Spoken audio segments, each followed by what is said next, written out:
کبھی اپنی یاداشت کو تازہ کریں اس حوالے سے کہ ہم کیا تھے اور کیا بن گئے. ہمیں نہیں پتا کہ ہم کیا تھے اور کیا بن گئے. ہمارے دشمن کو پتا ہے یہ کیا تھے اور ہم نے یہ کیا بنایا. خلافت تھی، جذبہ جہاد تھا، حلال حرام کا تصور پختہ تھا، جھوٹے نبی کھڑے کیے گئے. ان کے 3 بڑے مقاصد تھے اور ان میں ہمارا دشمن بڑی حد تک کامیاب ہو چکا ہے.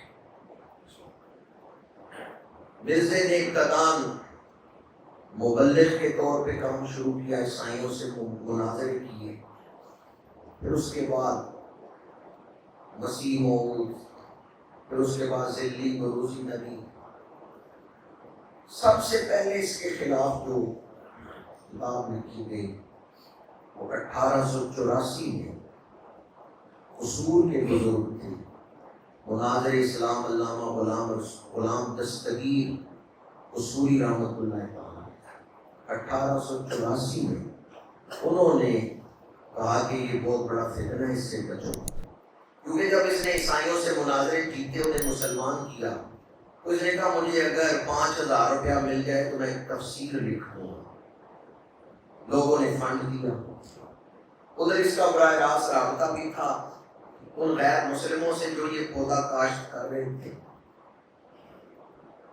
1884 ابھی اعلیٰ حضرت نے کتابیں نہیں لکھی، ابھی تاجدار گورڑا کی کتابیں نہیں آئیں اس کے بارے میں. میں اس وقت کی بات آپ کو سنا رہا ہوں، 1884 کی. پھر اس کے بعد اعلیٰ حضرت کی کتابیں آئیں، پھر تاجدار گورڑا رحمۃ اللہ تعالیٰ علیہ. اعلیٰ حضرت امام احمد رضا خان بریلوی رحمۃ اللہ تعالیٰ علیہ، انہوں نے جب تاجدار گورڑا کی کتاب دیکھی اور اس کی عبارت پڑھی تو آپ اپنے شاگردوں کو سناتے تھے کہ دیکھیں گورڑا شریف والوں نے کیسی خوبصورت دلیل دی، کیسی پیاری بات انہوں نے. 25 اگست 1900، آج سے 122 سال پہلے، مرزا نے تاجدار گورڑا کو چیلنج کیا کہ آپ لاہور آ جائیں بادشاہی مسجد میں، میں بھی آ جاتا ہوں، بیٹھ کے عربی تفسیر لکھتے ہیں، سورۃ فاتحہ کی عربی زبان میں تفسیر. جو اعلیٰ تفسیر لکھے گا وہ سچ ہے.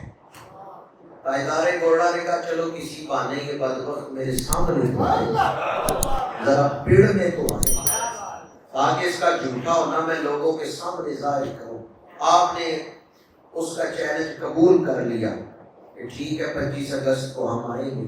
رسول اللہ کے شعر وہاں پہنچ گئے. دیکھی ہوئی ہے نا آپ نے بادشاہی مسجد، آپ کی مسجد کے سین جتنا سین ہے اس کا بھرا ہوا تھا. اس میں مسجد کے باہر سڑکوں پہ لوگ تھے. آج سے 122 سال پہلے کی بات سنا، امیر ملت کی جماعت علی شاہ صاحب تشریف فرمائے اور علماء و مشائخ اہل سنت، اس وقت کے تمام اہل سنت کے بزرگ مشائخ علماء وہاں موجود ہیں. بادشاہی مسجد بھری ہوئی تھی، باہر سڑکوں پہ لوگ تھے. 25 اگست 26 اگست 27 اگست یہ علماء مشائخ وہاں بیٹھے رہے. نمازیں ہو رہی ہیں، جلسے ہو رہے ہیں، نعتیں پڑھی جا رہی ہیں، درود و سلام کے زمزمے بلند ہو رہے ہیں. لوگ آ رہے ہیں جا رہے ہیں، کوئی وضو کرنے جا رہا ہے، کوئی کھانا کھانے جا رہا ہے، کوئی کھانا لا. یہ 2-3 دن اس طرح گزر گئے. 25 اگست 26 اگست 27 اگست رسول اللہ کے شعر وہاں پہنچ گئے، لومڑی نہیں پہنچ. وہ سرنگ میں جا کے چھپ گئے. مرزا کے مریدوں نے کہا وہ لاہور میں آیا ہوا تھا. مرزا کے مریدوں نے کہا خود ہی بلایا آیا، وہاں کیوں نہیں جاتے؟ اس نے کہا مجھے خطرہ ہے اگر وہاں گیا تو قتل کر دیا جاؤں گا، اس لیے آپ جا کے تاجدار گورڑا سے کہو کہ وہ لکھنے والا مناظرہ تو نہیں ہوگا، کسی کوڑے کے پاس پیر میر علی شاہ صاحب کو لے جاؤ، اگر وہ کوڑے کو ٹھیک کر دیں تو سچے ہیں، نہیں تو کوڑے کو میرے پاس لے آؤ، میں کوڑے کو ٹھیک کروں گا. یہ اس نے پڑھ ماری، روب ڈالنے کے لیے. میرے منیر میں جب آپ کے پاس تاجدار گورڑا کے پاس مرزا کا قاصد پہنچا بادشاہی مسجد میں، علماء اور مشائخ تشریف فرما ہے، اور اس نے آ کے پیغام دیا کہ تاجدار گورڑا پھر میر علی شاہ صاحب کو کسی کوڑے کے پاس لے جائیں، اگر آپ نے کوڑا ٹھیک کر دیا تو آپ سچے ہیں، تاجدار گھوڑا جلال سے اٹھ کھڑے، فرمایا آج میر علی شاہ کو کسی کوڑے کے پاس نہ لے کے جاؤ، کسی مردے کی قبر پہ لے جاؤ۔ اگر مردے کو قبر سے اٹھا کے مردے کی زبان سے میں اپنے آقا کی ختم نبوت زندہ بیان نہ کرا سکوں تو میں میر علی شاہ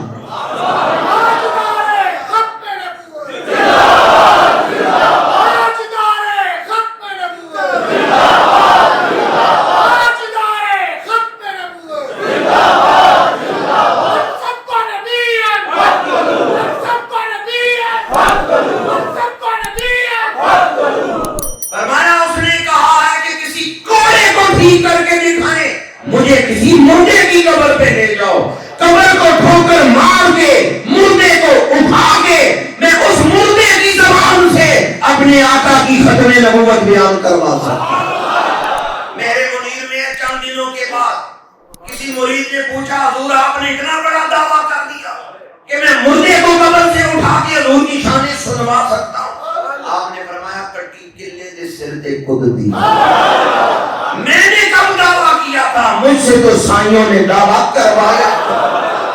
مجھے تو ایک رات پہلے حضور نے فرمایا تھا میر علی شاہ کل ڈرنا نہیں، تو جو کہے گا وہ ہوگا۔ مرزا رسول اللہ کے شعروں کے سامنے نہیں آیا، اس کا جھوٹا ہونا واضح ہو گیا۔ کئی مرزائیوں نے اسے چھوڑا، اسلام قبول کیا، لیکن کچھ اس کے جال میں پھنسے رہے۔ پھر ایک وقت آیا کہ میرے ملت نے اس کے مرنے اور اس کے مرنے کی حالت وہ بھی بیان فرمائی، جس طرح میرے ملت نے کہا تھا اسی طرح اس کو موت آئی۔ مرزا تو مر گیا لیکن اپنے پیچھے ایک ایسی ذریت چھوڑ گیا جو خود بھی دوزخ کی طرف جا رہے ہیں اور دوسروں کو بھی دوزخ کی طرف دعوت دے رہے ہیں۔ 84 سے ایک تحریک شروع ہوئی کہ مرزے کے جال سے لوگوں کو بچایا جائے۔ 1974 میں 90 سالوں کے بعد ہم اس میں کامیاب ہوئے، مسلمان اس میں کامیاب ہوئے کہ پارلیمنٹ کے اندر پاکستان کے آئین میں یہ لکھ دیا گیا کہ جو حضور کو آخری نبی نہیں مانتا وہ مسلمان۔ اتنے سال کی محنت کے بعد تو اگر آپ کو اپنی محنت کا نتیجہ اپنی آنکھوں سے نظر نہ آئے تو گھبرا نہ جائیں، محنت جاری رکھیں، آئندہ نسل اس منزل تک پہنچ جائے۔ 84 سے جو تحریک شروع ہوئی تھی 74 میں جا کے اس کا نتیجہ نکلا۔ پہلے ممبروں سے، مسجدوں سے، جلسوں میں قرآن اور حدیث بیان ہوتا رہا کہ جو عقیدہ ختم نبوت کا منکر ہے وہ کافر ہے، لیکن 74 میں پارلیمنٹ کے اندر قرآن اور حدیث کا یہ فیصلہ سنا دیا گیا۔ جب پاکستان بنا اس وقت مرزائیوں نے کوشش کی کہ بلوچستان کو مرزائیوں کا ملک بنائے، کیونکہ جنہوں نے یہ پودا لگایا تھا انہیں پتا تھا اس کے بڑے فوائد ہیں، وہ نگہداشت بھی کر رہے تھے۔ قائد اعظم پر بڑا دباؤ تھا کہ بلوچستان مرزائیوں کو دو، قائد اعظم نہیں مانے، اس وقت مسلمان زعماء نہیں مانے۔ انہوں نے کہا اگر بلوچستان نہیں دیتے، دوسری صورت یہ تھی کہ قادیان اور ننکانہ صاحب کچھ حصہ شمالی پنجاب کا اور کچھ ہندوستان کے پنجاب کا حصہ، وہاں سے جنوبی پنجاب، قادیان اور ننکانہ صاحب ان کے درمیان جو حصہ ہے اس کو قادیانیوں کی ریاست بنائیں جس کا صدر سکھ ہو، وزیر اعظم قادیانی ہو۔ اس پر بھی مسلمان زعماء نہیں مانے۔ تو پھر تیسرا مشورہ جس پر قائد اعظم نے جو مان لیا قائد اعظم نے کہ ہم مرزائیوں کو وزیر خارجہ بناتے ہیں، جو پہلا وزیر خارجہ تھا پاکستان کا وہ مرزائی تھا۔ یہ ماننا بھی غلطی تھی، یہ مطالبہ بھی نہیں ماننا چاہیے تھا، لیکن قائد اعظم نے یہ مطالبہ مان لیا کہ چلو بلوچستان پاکستان کا حصہ ہے، وہ الگ ملک نہیں بنے گا مرزائیوں کا۔ لیکن ظفر اللہ خان نے اس وزارت خارجہ سے بڑے فوائد حاصل کیا۔ آج باہر کے ملکوں میں جا کے دیکھیں جو پودے اس نے لگائے تھے وہ تناور کر سکتا، باہر کے ملکوں میں اس نے پاکستان کی پہلی وزارت خارجہ سے فائدہ اٹھا کے مرزائیوں کو بڑا فائدہ پہنچایا۔ 1954 میں کراچی میں تقریر کرتے ہوئے ظفر اللہ خان نے ایک بےدبی والا جملہ بولا تھا، میں نہیں وہ دوبارہ سنا سکتا، تاریخی کتابوں میں موجود ہے۔ اس کے بعد تحریک ختم نبوت شروع ہوئی 1954 میں، 10,000 مسلمان شہید ہوئے 1954، تحریک جاری رہی۔ پھر جب 1974 میں آئین بن رہا تھا تو پاکستان کے آئین میں یہ بات لکھی گئی کہ پاکستان کا وزیر اعظم صرف مسلمان ہو سکتا ہے، کوئی غیر مسلم پاکستان کا وزیر اعظم نہیں بن سکتا، وزیر اعظم بننے کے لیے مسلمان ہونا ضروری ہے۔ مولانا شاہ احمد نورانی رحمۃ اللہ تعالی علیہ، آپ ایم ایل اے تھے، آپ نے سوال اٹھایا کہ ذرا مسلمان کی تعریف بھی بیان کر دو کہ مسلمان کسے کہتے ہیں، تاکہ یہ بھی آئین کا حصہ بن جائے، جو اس میرٹ پہ اترے گا اسے ہم مسلمان مانیں گے۔ اب اپریل سے جون، پھر جون سے ستمبر بحث ہوتی رہی، مرزائیوں کو پورا موقع دیا گیا کہ تم اسمبلی میں آ کے اپنے آپ کو مسلمان ثابت کرو، راتوں رات فیصلہ نہیں کیا گیا، پورا موقع دیا گیا مرزائیوں کو کہ اسمبلی میں آ کے۔ مرزا ناصر اپنے جماعت کے حواریوں کے ساتھ وہاں جاتا رہا، تقریریں کرتا رہا، بلکہ آخری دن 7 ستمبر 1974 جب آخری دن تھا، اس دن مرزائی بڑی تیاری کر کے آئے، سفید سوٹ پہنے ہیں، سفید عمامے پہنے ہیں، اور پٹی باندھی ہے ماتھے پہ جس پہ کلمہ لکھا ہوا لا الہ الا اللہ محمد الرسول اللہ صلی اللہ علیہ وسلم، پٹی کپڑے پہ لکھا ہوا ہے کلمہ، اس پٹی کو ماتھے پہ باندھ کے مرزائی آئے۔ اور جس مرزائی کو تقریر کے لیے کہا جاتا، جب وہ تقریر میں حضور کا نام لیتا، سر جھکاتا، سینے پہ ہاتھ رکھتا اور بڑی ملائمت سے درود شریف پڑھتا، دیکھنے والا کہتا بھی بڑے عاشق ہیں حضور، کلمے کی پٹی بھی ماتھے پہ باندھی ہے، اور جو ہی حضور کا نام آتا سر جھکا کے سینے پہ ہاتھ رکھ کے پڑھتے صلی اللہ علیہ وسلم۔ مولانا شاہ نورانی کہتے ہیں ایک دفعہ تو میں گھبرا گیا کہ یہ جو سارے ایم ایل ایز ہیں انہوں نے مرزائیوں کی کتابیں کوئی نہیں پڑھی ہوئی، انہیں نہیں پتا ان کی کتابوں کے اندر خواصیں کیا ہیں، انہوں نے تو موجودہ مرزائیوں کو ہی دیکھنا ہے نا، کپڑے بھی انہوں نے سفید پہنے ہیں، پگڑیاں بھی باندھی ہوئی ہیں، اور پٹیاں بھی باندھی ہیں جن پہ کلمہ لکھا ہوا ہے، حضور کا نام آئے سر جھکا کے سینے پہ ہاتھ رکھ کے درود بھی پڑھ رہے ہیں۔ مولانا شاہ نورانی کہتے ہیں میں گھبرا گیا، یہ اب میں نیز ان کے ظاہر کوئی دیکھیں گے، انہیں نہیں پتا ان کی کتابوں میں کیا کچھ لکھا ہے۔ مولانا شاہ نورانی کھڑے، انہوں نے کہا حقیقت چھپ نہیں سکتی بناوٹ کے اصولوں سے، خوشبو آ نہیں سکتی کبھی کاغذ کے ٹکڑوں سے۔ ایک سوال آپ نے کیا جس کا جواب دیتے ہوئے مرزا ناصر نے خود ظاہر کر دیا کہ وہ الگ قوم ہے، وہ مسلمان نہیں۔ آپ نے سوال کیا یہ بتاؤ کہ اگر کوئی غلام احمد قادیانی کو نہیں مانتا تمہارے نزدیک وہ مسلمان ہے یا نہیں؟ مرزا ناصر نے خود کہا کہ ان کی کتابوں میں بھی لکھا ہوا ہے کہ جو غلام احمد قادیانی کو نبی نہیں مانتا وہ مسلمان، ان کے نزدیک مسلمان ہے، وہ کافر ہے۔ جب اس نے اپنی زبان سے یہ کہہ دیا کہ اس کو نبی ماننا ضروری ہے ورنہ تم الگ قوم ہو ہم الگ قوم ہیں، واضح ہو گیا۔ اس وقت علماء اسلام نے کہا کہ اب تو یہ اپنی زبان سے مان، چونکہ اس سے انکار نہیں کر سکتے کہ ان کی کتابوں میں یہ لکھا ہوا ہے، بلکہ میں آپ کو سنا نہیں سکتا کہ ان کی کتابوں میں صحیح پڑھ کے کیا کہتے ہیں۔ حقیقت البین، کلمۃ الفصل، آئینہ کمالات اسلام، مرزے کی ساری کتابیں اس میں لکھی ہیں میرے پاس ہیں، اور اس کے بعد اس کے جو جانشین ہوئے ان کی کتابیں بھی مجھ کو نگار کے پاس موجود ہیں۔ کلمۃ الفصل میں ہے کہ جب مرزائی کلمہ پڑھتے ہیں نا لا الہ الا اللہ محمد رسول اللہ صلی اللہ علیہ وسلم، تو لفظ محمد سے وہ مراد حضور کو نہیں لیتے، مرزے کو مراد لیتے۔ اور واضح طور پہ لکھا ہوا ہے کہ اللہ نے 2 محمد بھیجنے تھے، ایک محمد مکے میں آیا ہے، ایک قادیان میں آیا ہے، اور جو قادیان میں آیا ہے وہ اکمل ہے، یہ علماء سے پوچھیں اس میں تفضیل کا معنی کیا ہے، کہ معاذ اللہ حضور کی طرف نقص کی نسبت کر کے انہوں نے کہا کہ حضور سے کامل ہے یہ بندہ، تو یہ چونکہ ان کی کتابوں میں تھا اس سے وہ انکار نہیں کر سکتے۔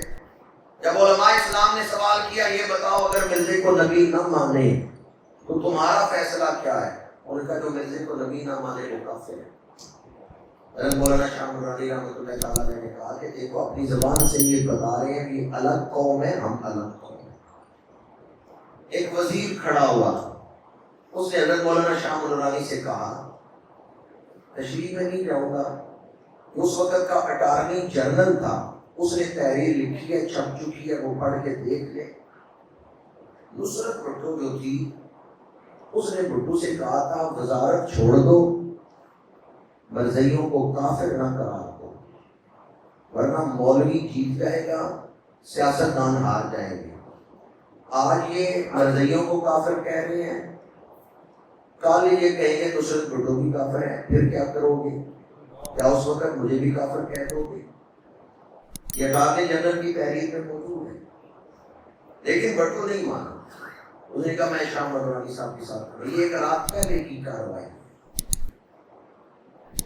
اسمبلی میں جب بحث ہو رہی ہے تو اس وقت ایک وزیر نے کہا حضرت مولانا شاہ نورانی کا نام لے کے کہ مولانا اگر ہم مرزائیوں کو کافر قرار نہ دیں آپ کا رد عمل کیا ہوگا، آپ کیا کر سکتے ہیں؟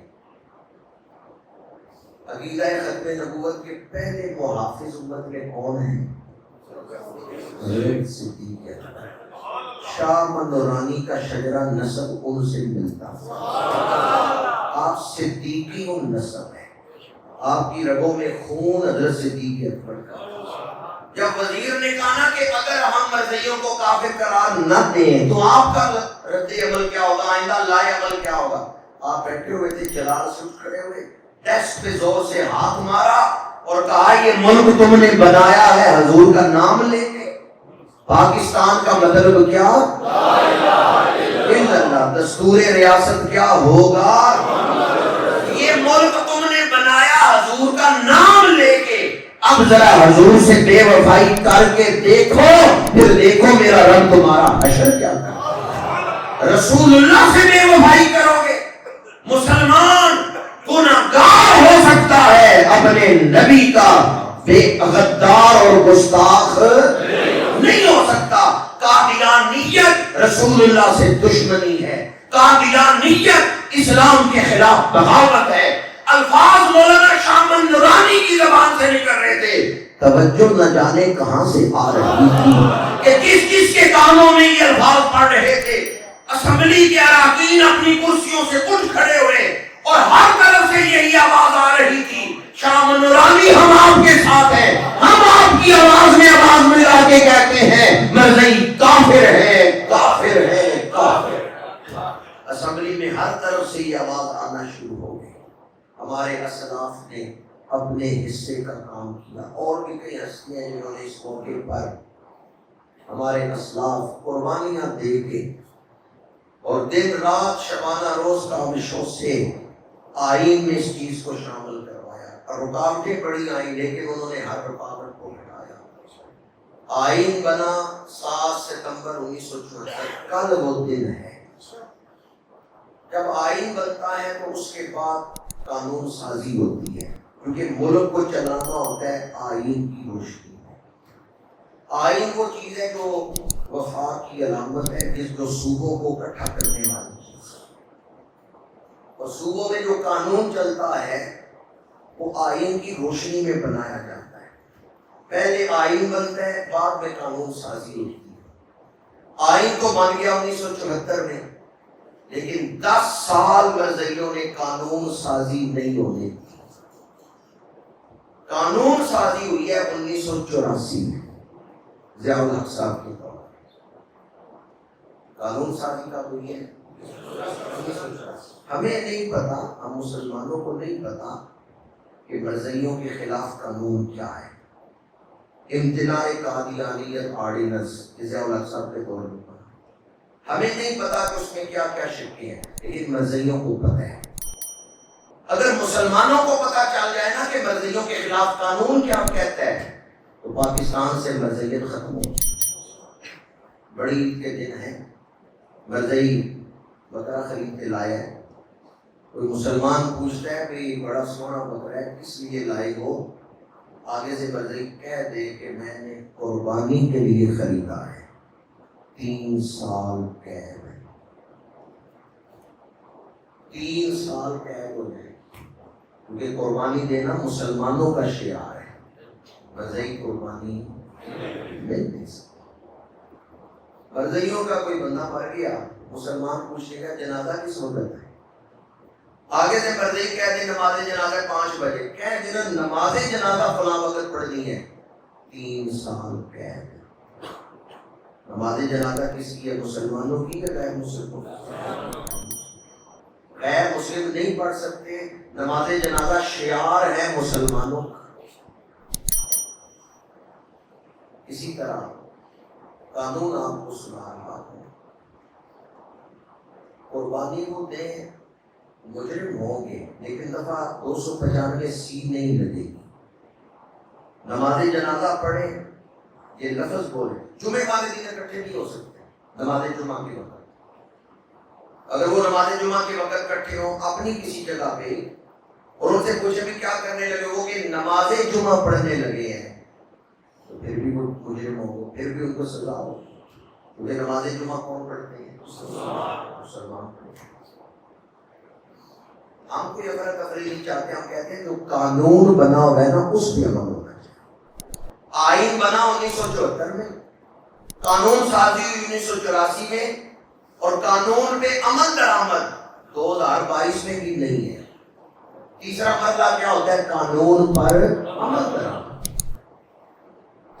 آئین کے 10 سال بعد تک قانون سازی نہیں ہو سکی.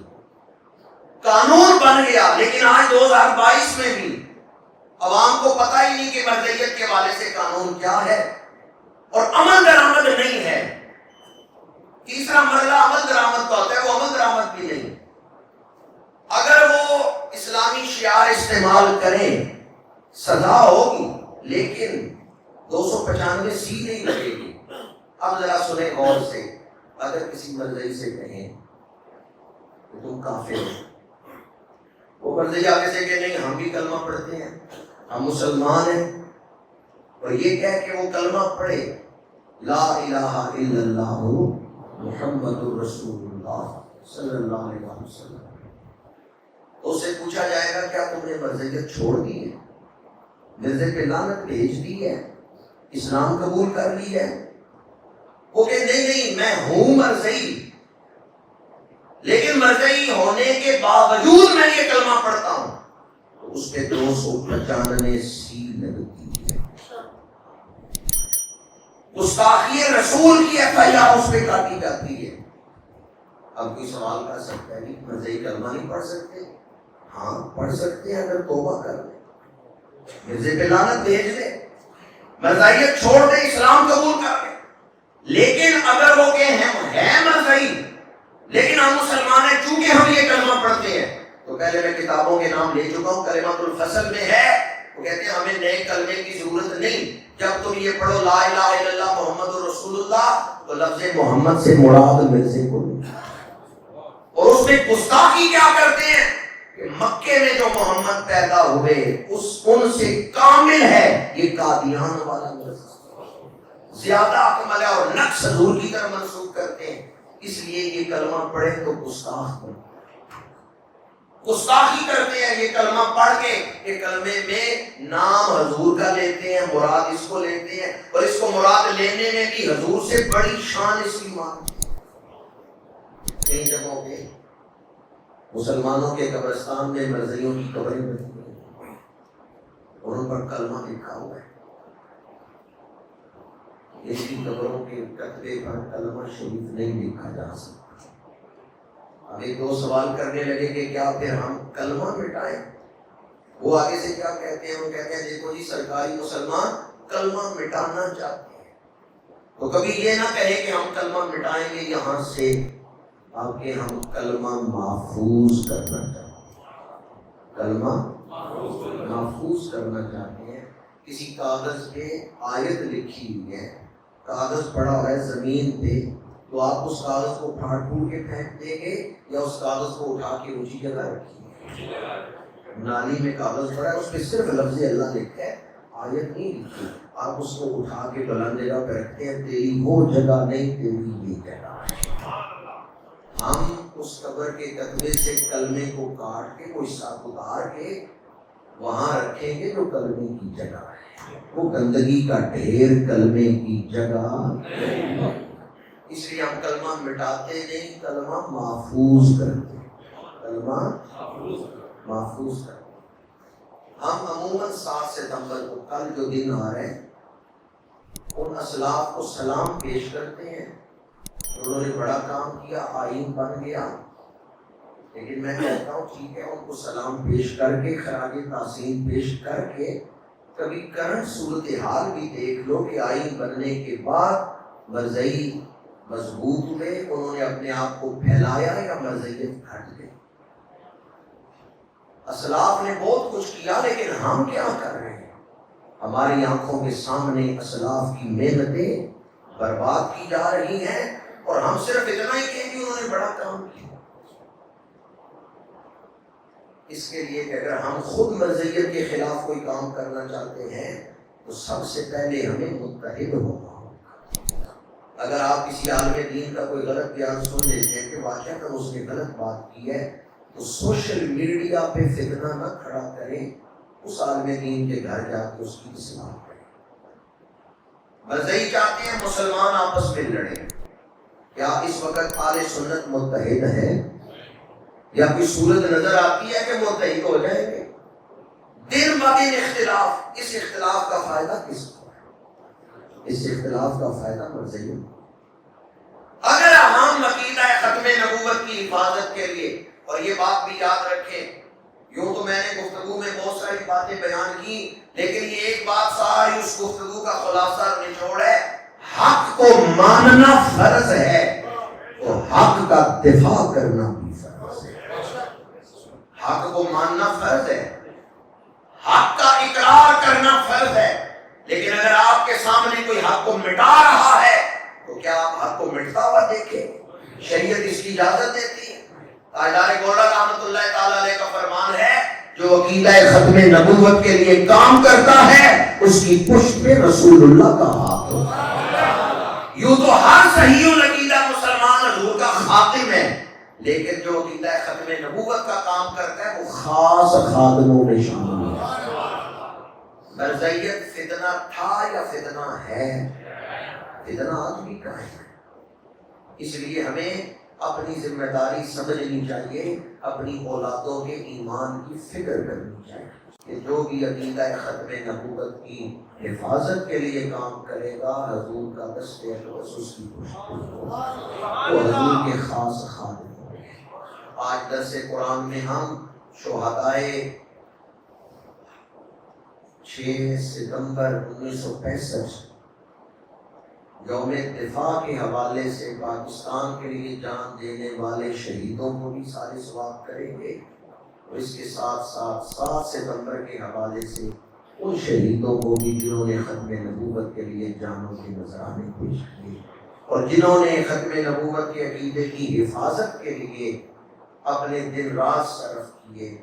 آج ہم تجدید عہد کرتے ہیں کہ اس ملک کی جغرافیائی سرحدیں اور نظریاتی سرحدیں دونوں کی حفاظت میں اپنا کردار ادا کریں گے، اور کوئی دریغ نہیں کی محمد سے وفا کے لیے تو ہم تیرے ہیں، یہ جہاں چیز ہے کیا لو.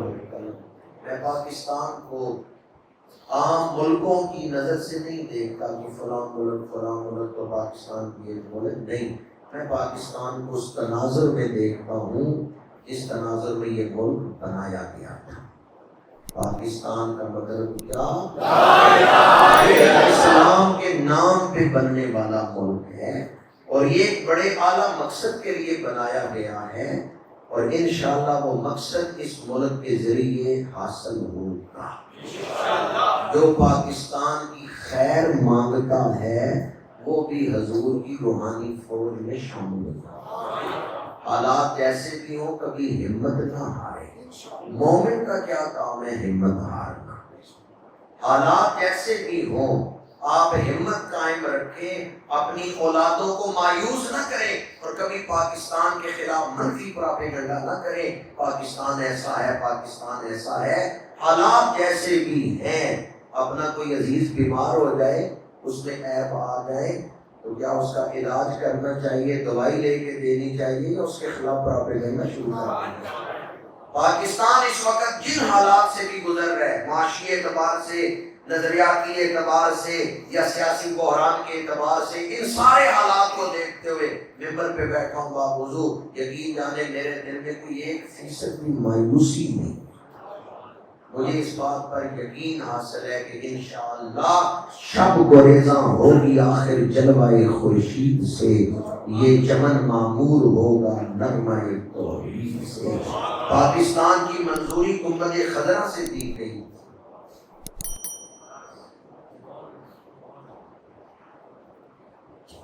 قادیانیوں کے ساتھ کاروبار، ابھی آپ نے نماز عشاء پڑھنی ہے اور نماز وتر پڑھنی ہے اور اس میں دعائے قنوت آتی ہے آپ کو؟ نہ کھلاؤ و نہ تروکو نہیں رفتو۔ اس کا مطلب کیا ہے؟ یا اللہ جو تیرے حکم توڑے گا ہم اسے چھوڑ دیں گے۔ تو صرف اپنی نماز پہ عمل کر لیں۔ نماز میں تو آپ کہہ رہے ہیں نہ کھلاؤ و نہ تروکو نہیں رفتو، اور بعد میں انہی کے ساتھ کاروبار، بعد میں انہی کے ساتھ تعلقات۔ مرزائیوں کا، قادیانیوں کا حکم کافروں کا نہیں ہے، یاد رکھیں۔ کافروں کے ساتھ کاروبار کرنے کے اصول و ضوابط اور ان سے بین الاقوامی تعلق رکھنے کے اصول و ضوابط اسلام نے بتائے ہیں، رکھے جا سکتے ہیں۔ مرزائیوں کے ساتھ کافروں والا معاملہ نہیں ہے، مرتدین والا معاملہ۔ علماء بیٹھے ان سے پوچھیں، اعلیٰ حضرت نے جو لکھا ہے فتاویٰ رضویہ میں کہ مرزائی جو ہیں وہ مرتد منافق ہے۔ ایک ہے کافر، ایک ہے مرتد، ایک ہے مرتد منافق۔ یہ تیسری ڈگری ہے۔